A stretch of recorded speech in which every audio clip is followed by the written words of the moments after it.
तो last episode के and पे हमने देखा था कि वुकोंग जब लड़कियों से बात कर रहा था, उसी वक्त एक सोल्जर जो वहां पर छुपकर बातें सुन रहा था वो भागना शुरू कर देता ताकि जाकर अपने मास्टर को प्लान फेल के बारे में बता सके। लेकिन लेडी मुवा जो होती है उसका पीछा कर रही होती है और इसी के साथ लेडी मुवा कहती है मुझे लगा ही था कि मास्टर वुकोंग ने मुझे इसी का पीछा करने के लिए कहा था। उसने कहा था कि मुझे इसका पीछा करना है और इसे क्या लगता है कि यहाँ पर मेरे हाथ से बचकर भागकर जा पाएगा। जबकि दूसरी तरफ वुकोंग सोच रहा था कि अब मैं यहाँ पर 7 स्पाइडर डीमंस का क्या करूँ। ये 7 स्पाइडर डीमंस तो फिर से यहाँ पर वापिस आ गए हैं, उनकी वजह से मेरी पुरानी मेमोरीज भी वापस आ गई हैं। तो इसी के साथ ही वो पास का सीन दिखाता है कि पिछली लाइफ में जहाँ पर जू बाजी ने उसे कहा था, जू बाजी उसे कहता है कि तुम यहाँ पर उन लड़कियों को क्यों छोड़ना चाहते हो, उन 7 डीमंस को मार देना चाहिए। वो यहाँ पर किसी को भी अपनी इस सेडक्शन आर्ट की वजह से मोहित कर सकती हैं। मैं यहाँ पर जानता हूँ कि तुम किसी मॉन्स्टर को नहीं छोड़ते, फिर यहाँ पर इन 7 स्पाइडर डीमंस को क्यों छोड़ दिया। तो वुकोंग से कहता है कि हमारा मकसद यहाँ पर मास्टर सांसांग को जाकर ढूंढना है, क्योंकि उसे यहाँ पर बंदी बनाकर किसी जगह के ऊपर रखा गया है। हमारा मकसद यहाँ पर उन लड़कियों को मारना नहीं है। उन 7 स्पाइडर डीमंस को छोड़ो, वो लोग यहाँ पर हमारे लिए बिल्कुल बेकार, उन्हें मारने का हमें कोई फायदा ही नहीं है।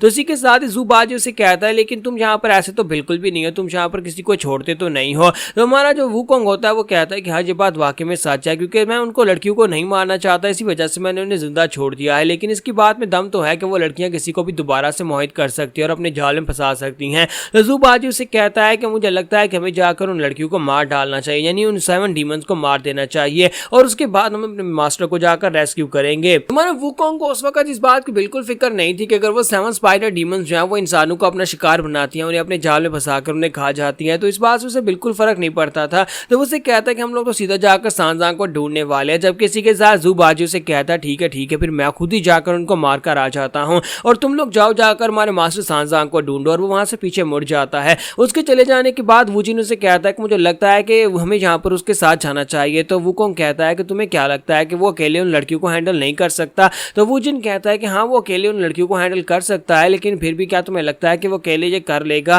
तो वुकोंग उसे कहता है कि तुम्हें क्या लगता है कि वो ये नहीं कर सकता। दिखने में वो सिर्फ और एक ग्लूटनस पिग दिखाई देता है, लेकिन असल में वो यहाँ पर वाटरवेज का मार्शल है और काफी ज्यादा स्ट्रॉन्गर भी है। अकेले यहाँ पर उसके लिए 7 डीमंस को संभालना बहुत ज्यादा आसान है। जबकि वुजिन उसे कहता है कि क्या तुम्हें वाकई में लगता है, मैं फिर से तुमसे यही सवाल कर रहा हूँ, क्या तुम्हें पता तो है कि उसकी 2 खूबियां कौन सी हैं। उसकी 2 बड़ी खूबियां ये हैं कि एक तो वो बहुत बड़ा पेटू है और उसे हर वक्त खाना चाहिए होता है, और दूसरा शुरुआत से ही लेकर अभी तक लड़कियों के लिए उसके दिल में बहुत ज्यादा भावना है और वो 7 स्पाइडर डीमंस जो है वो किसी को भी यहाँ पर अपने वश में कर लेती हैं। तो वुजिन उसे कहता है कि अगर यहाँ पर मास्टर सांसांग उनकी सेडक्शन आर्ट से नहीं बच पाया तो जू बाजी कैसे बच पाएगा। तो ये बात सुनने के बाद वुकोंग कहता है कि हाँ मैंने ये तो सोचा ही नहीं, तुमने यहाँ पर अभी मुझे बताया तो मुझे याद आया कि उसकी 2 बड़ी पावर्स ये हैं कि वो यहाँ पर लड़कियों से प्रभावित होता है और दूसरा खाना उसे बहुत ज्यादा पसंद है। तो इसी के साथ ही वुजिन उसे कहता है चलो फिर जल्दी से जाकर उसको बचा कर लाते हैं। तो वुकोंग वहां से भागना स्टार्ट करता है और कहता है कि चलो जल्दी से जाकर उसको बचा कर लाते हैं, वरना वो तो उसे खा जाएंगी। और इसी के साथ जब ये लोग वहां पर पहुंचते हैं तो वहां पर जाने के बाद देखते हैं कि वो 7 डीमंस जो होती हैं वो इसके साथ यहाँ पर पूरी तरह से उसे अपने कंट्रोल में कर चुकी होती हैं। और हमारा जू बाजी जो होता है उनके बीच में वहां पर लेटा हुआ होता है। तो जू बाजी के ऊपर हमारा वुकोंग चलाकर कहता है कि जू बाजी तुम्हारा दिमाग तो नहीं खराब हो गया, तुम यहाँ पर इन सभी लोगों को मारने के लिए आए थे और खुद यहाँ पर इनका खाना बनने वाले थे। सीन प्रेजेंट में आता है। वुकोंग कहता है कि मैं यहाँ पर इन 7 डीमंस को मारना नहीं चाहता, इसी वजह से मेरा काम यहाँ पर हो चुका है, तो चलो यहाँ पर से निकलते हैं। तो वुकोंग जो होता है जब वहां पर से जाने लगता है तो वो लड़कियां सोच रही होती है कि हमें लगता है कि हमें इस लड़के को पूरी तरह से अपने कंट्रोल में करने के लिए अपनी चाल को चलना होगा, वरना ये हम सभी को मार डालेगा। और इसी के साथ ही वो लड़की जो होती है उसे कहती है कि अभी रात काफी ज्यादा लंबी है, अगर तुम चाहो तो यहाँ पर हमारे साथ बैठकर गप लगा सकते हो या फिर हमारे साथ मजे भी कर सकते हो। तो उनमें से एक लड़की जो होती है वहां पर अपनी टांगों के ऊपर से कपड़ा हटाती है ताकि उसे अपनी बॉडी दिखा सके। तो जैसे वो इतना ऐसा करती है वुकोंग कहता है कि देखो तो जरा यहाँ पर यही इनकी सेडक्शन आर्ट है। इनकी बॉडी शुरुआत से बहुत ज्यादा खूबसूरत होती है क्योंकि ये 7 स्पाइडर डीमंस हैं और ये किसी को भी प्रभावित कर सकते हैं, इसी वजह से इनको बहुत ही खूबसूरत बॉडी भी दी गई है। अगर यहाँ पर बातों से काम ना चले, सेडक्शन पाउडर से काम ना चले, तब ये अपनी बॉडी को यूज करती है, लेकिन मेरे पर ये काम नहीं करेगा। तो इसी के साथ ही वुकोंग जो होता है उनमें से एक लड़की की बॉडी के ऊपर अपनी उंगली के साथ उसके जो एक्यूपंक्चर पॉइंट्स होते हैं उनको दबा देता है और इसी के साथ ही वो कहता है कि देखो यहाँ पर तुम्हें क्या लगता है कि तुम लोग मुझे अपनी बॉडी दिखाकर अपने वश में कर सकती हो। और इसी के साथ ही वुकोंग एक लड़की को वहां पर ब्लॉक करने की कोशिश करता है ताकि वो उसके मेरिडियन पॉइंट्स को दबाकर उसे सुला सके, लेकिन वो लड़की बेहोश हो जाती है। तो वुकोंग कहता है कि ये क्या हो गया, मुझे तो ऐसे ही बताया गया था कि यहाँ पर मुझे अपनी उंगली के साथ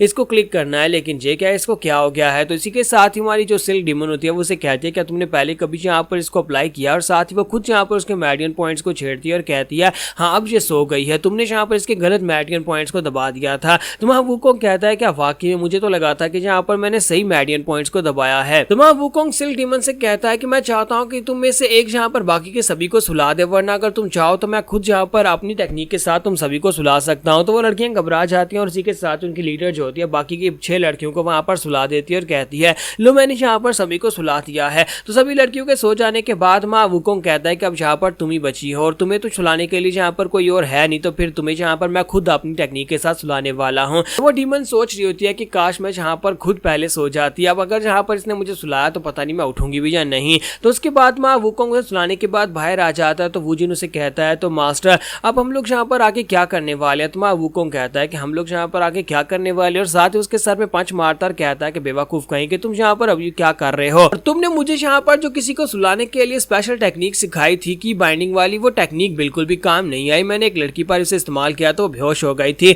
तो हमारा वुजिन उसे कहता है कि मास्टर मुझे क्या पता, मुझे तो जितना आता था मैंने उतना आपको सिखा दिया था। फिर साथ ही माँ वुकोंग उसे कहता है कि लेडी मुवा कहाँ पर है। तो वो उसे कहता है कि एक बंदा यहाँ से भाग कर गया था, वो उसका पीछा कर रही है। तो वुकोंग कहता है लेकिन तुम उसके पीछे क्यों नहीं गए। तो वुजिन कहता है कि वो अपनी फ्लैश स्टेप टेक्निक को यूज करके भाग रहे थे और मैं तो यहाँ पर उनके पीछे जा भी नहीं पाया, मैं तो उन्हें बस देख पाया कि वो यहाँ से भाग कर जा रहे हैं। अगर मैं उनके पीछे भागता भी तब भी मैं उनके तक नहीं पहुंच पाता। वुकोंग से कहता तो फिर ठीक है, मैं भी यहाँ पर उनके पीछे जाने वाला और तुम यहाँ पर लड़कियों के पर नजर रखना, बार बार जाकर अंदर देखते रहना कि कहीं उनमें से कोई मर न जाए। हमारा वुजिन उसे कहता है लेकिन मास्टर सन आप उनका पीछा कैसे करेंगे, आपको तो ये भी नहीं पता वो कौन सी डायरेक्शन में गए हैं। तो वहाँ वुकोंग कहता है कि तुम्हें परेशान होने की जरूरत नहीं है, मेरा माउंटेन स्पिरिट मेरे साथ है जो कि मुझे रास्ता दिखाएगा, और साथ ही उसे ऊपर की तरफ इशारा करता है। तो माउंटेन स्पिरिट वो आउल जो होता है वहां पर ऊपर उड़ रहा होता है, यानी कि उसने उनके ऊपर नजर रखी होती है और हमारे वुकोंग को उन तक लेकर जाएगा। तो यहाँ पर हमारी एपिसोड 36 का एंड करेंगे और नेक्स्ट एपिसोड में देखेंगे कि वहां पर कौन से एल्डर्स के साथ इसका सामना होने वाला है।